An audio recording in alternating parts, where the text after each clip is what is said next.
So dito nga po mga kalingap mga kaedsi, kaya pala sumama ang loob ni Kalingap Edu dahil sinabihan siyang mukhang pera. So yan po yung ating pag-uusapan po mamaya mga kalingap mga kaedsi. Pero bago po natin ipagpatuloy ang video ito sa mga bago pa lang po sa ating munting channel, huwag po natin kalimutang suportahan ang ama ng Kalingap Kuya Val Santos Matubang at Kalingap Rob. At paunawa panoorin po muna ang full video bago mag-comment para malaman ang nilalaman nito. So dito nga po mga kalingap mga kaedsi, grabe nga po yung issue nga po patungkol nga po dito sa Tambalang EDSI at sa mga titas nga po na kung saan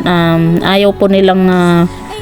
itong si Kalingap Edu, ayaw po nila dito kaya Kalingap Edu nga po kumbaga galit na galit po sila, di ba, sa hindi malaman na dahilan ni Kalingap Edu kung bakit nagagalit po sila dito kay Kalingap Edu. At ayan nga po mga kalingap mga kaedsi, usapang GC nga po yung isa po sa dahilan kung bakit issue po ngayon. At ayan nga po mga kalingap mga kaedsi, syempre kahit sino naman po na makabasa nga po ng ganito nasabihan kang mukhang pera, syempre sasama po ang loob mo po talaga, di ba?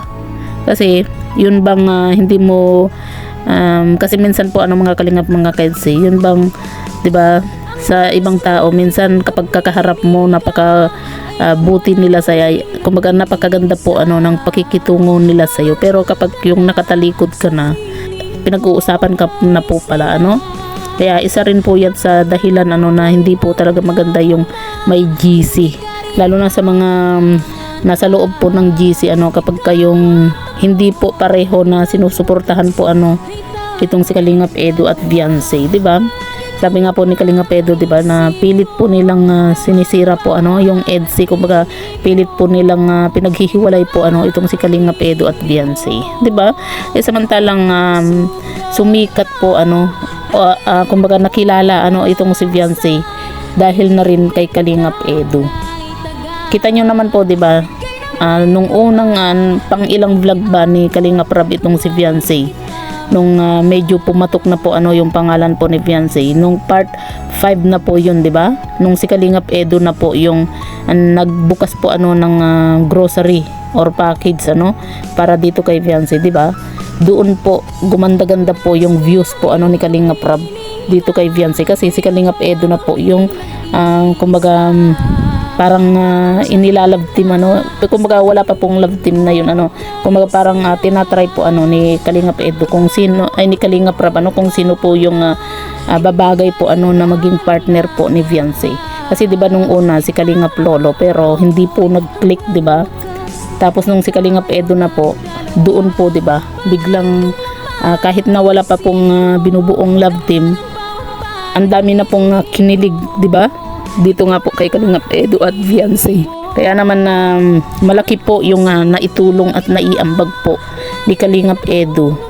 para dito kay Beyonce. Kaya sana suportahan po natin silang pareho. Kasi di ba kapag once na napagod na itong si Kalingap Edu dahil sa mga hindi po natitigil na issue, na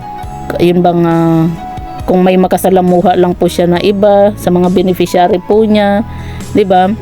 binibigyan na po siya ng ibang kahulugan kumaga ini-issue na po siya, di ba? Kaya naman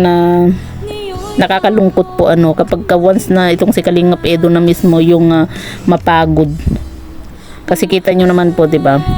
noon kay Rina, di ba, mismong si Kalingap Edu na po yung yung nagpaalam, kasi nga po napagod na rin po siya sa mga toxic na mga ibang fans kasi gusto po kasi ng iba yung bang hawakan po sila sa leeg porque nakakatulong po sila, di ba? Yun po ang ayaw na ayaw ni Kalingap Edu, na